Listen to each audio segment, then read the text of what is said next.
우리 부모는 자녀들의 신앙을 위해서, 또 특별히 신앙의 전승을 위해서 특별히 우리 부모는 그 의무를 책임을 잘 져야 됩니다. 왜냐하면 우리가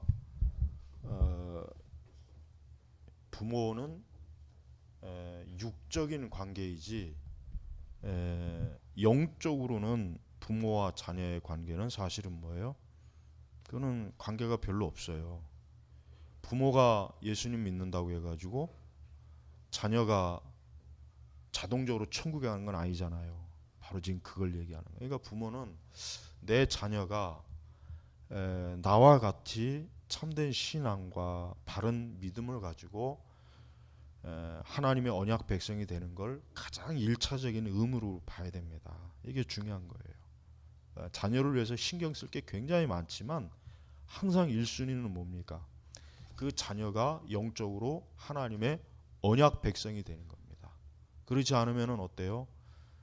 그건 육적으로 부모 자녀의 관계만 그냥 끝나는 거지 영적으로는 아무 관계가 없는 거예요.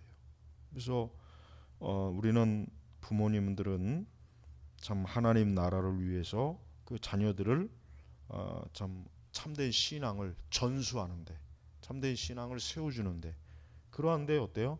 책임과 의무를 다해야 되는 거예요. 그게 제일 첫 번째예요. 그거를 안 하고 그거는 등한히 여기면서 뭐 공부 잘해라, 뭐 좋은데 뭐 시집 가라, 장가 가라, 취직해라, 돈 많이 벌어라, 성공해라. 그거는 정말 정말 잘못된 거예요. 이건 정말 우리나라 한국교회 그 성도들의 특징이 정말 이 부분은 회개할 게 많아요. 예? 세상의 그 육적인 것을 위해서는 막 그렇게 그냥 열심히 하면서 영적인 거는 너무 하찮게 여겨요. 너무 하찮게. 예? 그거 지금도 그럴 거예요. 아마 뭐 입시철 되면 뭐 고3 되면 이제 교회 나가는 거 횟수 줄여라 뭐 그런 부모가 그게 어디 그게 부모 그거는 정말 하나님 앞에서 그런 사람들은 그거는 너무 잘못하는 거예요. 정말 그런 일들이 많이 있는데 어떻게 그러니까 그 부모 자체가 정상적인 신앙이 없다고 봐야 돼요. 정상적인 신앙이 있으면 그 짓을 하겠어요. 고3 됐으니까 1년 동안 교회 나가지 말아라. 대학 가서 교회 나가라. 그건 부모가 아니라 그 자녀를 지옥으로 밀어넣는 아주 악독한 사람이 악독한 사람. 근데 그런 사람들이 꽤 많아요. 얼마나 본인 자신이 얼마나 육적이면 자녀들에게 그 짓을 하겠습니까? 하나님 나라와 천국, 하나님의 언약 이걸 중요하게 여기는 사람이라면 어떻게 자녀들에게 뭐 교회 나가지 말아라, 뭐 쉬어라, 예배 뭐 참여 좀 줄여라, 뭐 어떻게 그러겠어요? 사실 그렇게 하는 부모가 있음에도 불구하고 교회에서 그런 사람들에 대해서 그냥 사실은 그런 사람들은 교회에서 그냥 출교를 시켜야 됩니다. 근데 뭐 많은 권사나 장로들부터가 그런다고 하지 않습니까? 정말 그거는 너무나 크게 타락한 거예요. 그러면 안 돼요. 오히려 자녀들을 더 자녀가 교회 안 나간다고 그래도 오히려 네가 하나님 나라를 위해서 살아야지. 너가 이 땅에서 네 60만을 위해서 살면 어떻게냐. 그렇게 꾸짖어야지. 예? 그렇게는 못할 망정 오히려 뭐 교회를 못 나가게 한다는 건 이거는 참 근데 그런 일도 엄청 많습니다. 엄청 많아요. 그러고도 부끄러워할 줄은 몰라요. 그러고도 부끄러워할 줄도 모르고 당연하게 여겨요. 당연하게. 대학 가서 교회 나가라. 과연 그런 식으로 하면은 그 자녀가 진짜 행복하게 세상을 살 수 있고 그 부모가 과연 그 부모도 과연 그 자녀로 인해서 행복할 수 있을까요? 절대 그렇지 않을 겁니다. 그러니까 절대 그러면 안 되죠. 그러니까 우리는 하나님의 우리 모든 그리스도인 부모는 항상 자녀를 최우선적으로 영적인 복지를 위해서 힘써줘야 돼요. 그게 최우선, 그게 잘하는 거예요. 먼저 그의 나라와 그 의를 구하게 해야 돼요. 학교는 안 가도 교회는 가게 해야 돼요. 직장은 안 가도 교회는 가게 해야 되는 거예요. 이게 뭐 극단적인 겁니까? 이게 광신인가요? 난 차라리 그런 극단이나 광신을 좀 봤으면 좋겠어요. 응? 나는 우리 아이들한테도 그럴 거예요. 학교 가지 말고 주일날 학교에서 오라면 꼭 안 가야 돼요. 학교는 안 보내도 교회는 와야 돼요. 직장에 안 보내도 난 지금도 이런 생각을 해요. 우리 아이들이 만약에 주일날 직장을 다니는데 커서 주일날 직장에 가야 된다 그러면 나는 정말 그럴 것 같아요. 직장 그만두고 교회 와라. 난 정말 그럴 겁니다. 제가 그렇게 하나 안 하나 나중에 보세요. 전 그럴 거예요. 그래도 이제까지 그렇게 해왔어요. 학교는 가지 말아도 교회는 와야 된다 그랬어요. 항상 전 그랬어요. 주일날 절대 어디 뭐 행사한다고 쫓아가면 안 되고 어디 안 보냈어요. 제가 목사이기 때문에 물론 본을 보여야 되겠지만서도 그는 신앙 양심상 그래야 되는 거예요. 근데 우리나라 교인들이 그럽니까? 안 그래요. 절대 그렇게 믿는 부모가 과연 몇이나 있겠습니까? 그런 부모 거의 없어요.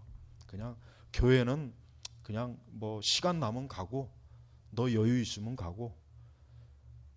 그래서 항상 무슨 일이 있으면 교회는 항상 2순위, 3순위로 늘 밀려요. 그런 걸 보는 그 참 하나님께서 그런 걸 보면서 그게 얼마나 참 악독한 일이에요. 예수님은 우리를 위해서 십자가에서 이렇게 희생당하셨는데 그 예수님을 믿는 사람들은 신앙이나 이런 교회를 2순위, 3순위로 항상 무슨 일 생기면 언제나 2순위, 3순위, 4순위로 그냥 신앙과 교회를 뒤로 제끼는 거. 그게 무슨 십자가 신앙입니까? 전 그 사람들은 거듭나고 중생하지 못해서 그 짓을 한다고 생각합니다. 그러니까 여러분 우리 개혁신앙이라는 게 뭐예요? 언제나 예수님, 신앙이 1순위예요. 신앙 1순위. 신앙이 1순위지 신앙이 어떻게 하다가 2순위, 3순위, 4순위로 이렇게 자꾸 밀려가다 보면은 그건 한도 끝도 없는 거예요. 그거는 세상은 한도 끝도 없이 요구합니다. 그런데 그렇게 하지 마세요. 이렇게 안 해도 하나님이 다 살 길 주시고 하나님이 다 좋은 길 인도하세요. 왜 그걸 안 믿습니까? 그걸 안 믿고 왜 이렇게 안 하면 뭐 힘들고 어려워. 안 돼. 그게 신앙이 없는, 그게 불신앙이에요. 그게 불신앙이란 말이에요. 믿음이 있다 하면서 교회를 항상 2순위, 3순위, 4순위로 이렇게 뭔 일 생기면은 교회는 다음에, 교회는 두 번째, 신앙은 두 번째. 그런 사람들 절대 천국 못 갑니다. 행위로 지금 천국 가고 안 가고를 따지는 게 아니라 진짜 거듭나고 중생한 사람은 그런 짓을 못 한다는 얘기예요. 제 얘기는. 그러니까 제발 우리 제네바 교육교회 우리 성도들은 우리 자녀들을 기를 때 네가 학교에 안 가고 직장에 안 가고 뭐 어디 행사 안 가도 교회는 가야 된다고 가르치란 말이에요. 앞으로 인생을 그렇게 살아야 네가 인생을 제대로 사는 거다. 그렇게 가르치라고요. 그렇게. 교회를 2순위, 3순위, 4순위. 항상 뭐가 생기면 교회는 늘 다음. 절대 이렇게 가르치지 마세요. 그렇게 가르치는 건 그 자녀를 불행하게 만드는 거예요. 그 자녀의 인생을 앞으로 캄캄한 지옥으로 보내는 걸 꼭 명심하십시오. 절대 잊지 마세요. 예수님은 절대 속는 분이 아니에요. 예수님을 속이려고 하면 안 돼요. 예수님이 그렇게 만만하게 우리한테 속는 분이 아니에요.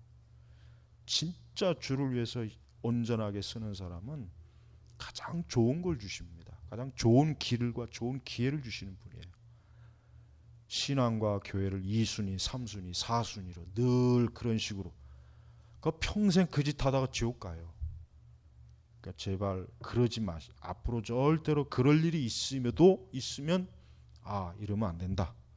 내가 주님 앞에서 내가 이러면 되겠냐. 정말 그때 꼭 그렇게 결단을 하셔야 돼요.